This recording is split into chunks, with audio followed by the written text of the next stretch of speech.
flowers to chocolates, we're bringing them all to you on Money Talks and Happy Hearts Day.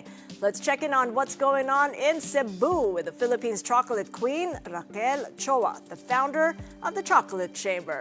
Well, thank you so much, Raquel, for making the time. I'm sure you're super busy.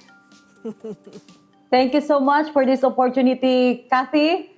Magtsokolate muna tayo. Oo nga eh, ang sarap-sarap. Sana makapagpadala ka rito. Nasa Maynila kami. But yes, happy Valentine's, ma'am. How are sales coming along so far there in Cebu?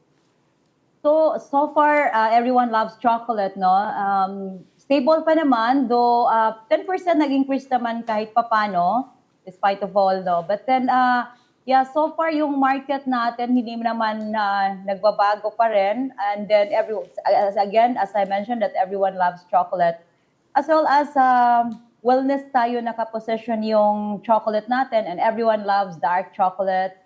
And yeah, a niche market din tayo, especially that we are focusing on artisanal.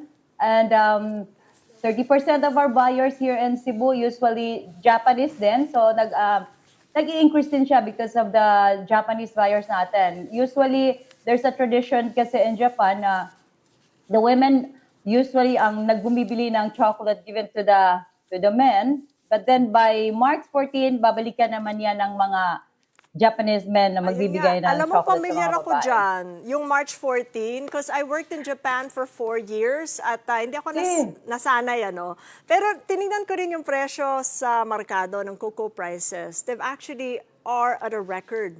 So I'm wondering now how that's impacting your raw material prices at yung pinasa mo ba yung presyo para doon sa mga bumibili ng tsokolate?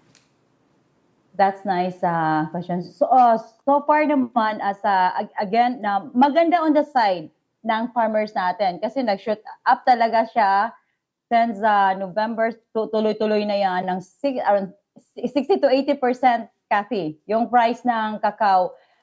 But then, again, ang ginawa ko lang, kasi especially that we are artisanal, so we're very conservative. May nagbago lang sa atin ng production natin as compared to last year, 2 years ago, na ang ginawa natin, medyo nag-focus lang tayo na hindi madagdagan ng maraming ingredient. Kaya tablia pa rin yung ginawa ng daughter ko a while ago. So we try to possession pa rin yung, focus pa rin tayo on the niche market and then artisanal. Okay. So medyo hindi naman, stable pa naman. So far, 10% lang yung increase ko ng like for example my cake. So yung cake natin ito yung cake na ginawa ko ng daughter ko. So yesterday, napakasarap po. May magpapagawa ng cake na kunyari diabetic yung mom, yung ano, so really it's happy to customized see, Raquel, that you've really expanded. I've come to know you as a chocolate queen na may tablea, no? But thank you so much for joining us, and hopefully mas maganda pa po ang negosyo kahit na may pagtaas sa presyo ng cocoa prices. Thank you so much.